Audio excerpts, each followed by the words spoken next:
بسم الله الرحمن الرحیم ملګرو نن در سره د سوالګر ویډیو شریکوم تاسو ته ښکاري لاسونه هم کاږه واږه دي ټول ډېر په بد حال دی دواړه خپې هم نشته دی د سړي پیسې ورکړې تاسو ته ښکاري دا اصل کې سوالګر نه دی دا دومره غټ ګڼکپ دی که نه د لاس وګورئ داسې په طریقه اړئ راړئ ته به وایې دا خو بالکل ختم دی یعنې ده کې بالکل دم نشته دی لاس یې مات دي والله عالم چې هر څنګه دی خو دی ډېر غټ ګڼکپ دی په منځ کې دی دومره غټ رزیل دی که نه تاسو د ده دا ویډیو ګورئ ښه ګورئ دواړه خپې نشته دی نه ښکاري خو ده دا خپې تړلي دي ده دا خپې تړلي دي او سروشن ټیپ او پلستر یې سمې تاو کړي دي دا وګورئ ښه روان دی دومره په تکلیف ځي که نه یقینا زموږ د معاشرې خلک اکثر دغه شانتې کسان لوټ کوي دا وګوره روان دی ډېر په تکلیف باندې یو لاس کې هغه بالټۍ دغه غوندې دی لوښی دی ټیپن غوندې هغه کې چې کوم دی پیسې دي خلکو ورکړي دي بل لاس کې شاپر دی دا دی راغو یو ځای ته دا وګورئ ښه خواوشا ګوري اندازه اخلي لاسونه یې اوس هم لا کاږه کاږه کېږي وري دا وګورئ بیا یې نظر واړو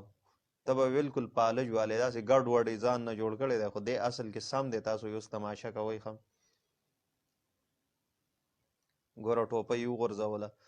کوټ یې وویستو دا وګورئ ښه تماشه کوئ اکثر زموږ د معاشرې خلک دغه شانتې کسان لوټ کړي بیا هغه اصل چې کوم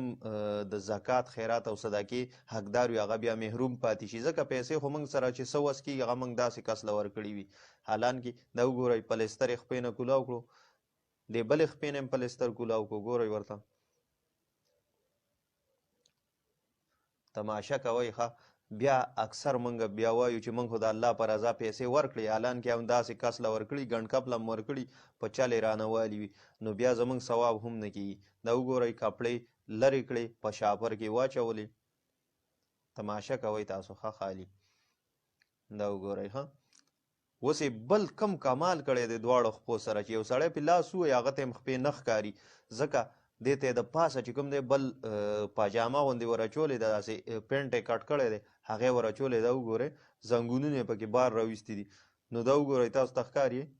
دا وګورئ خپلې کپړې هلته کې پټې سنبال کېښوئ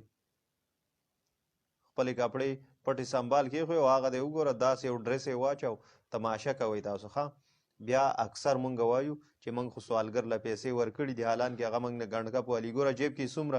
ډېرې پیسې کېښوئ په دې شاپر کې مور سره کېدای شي پیسې وي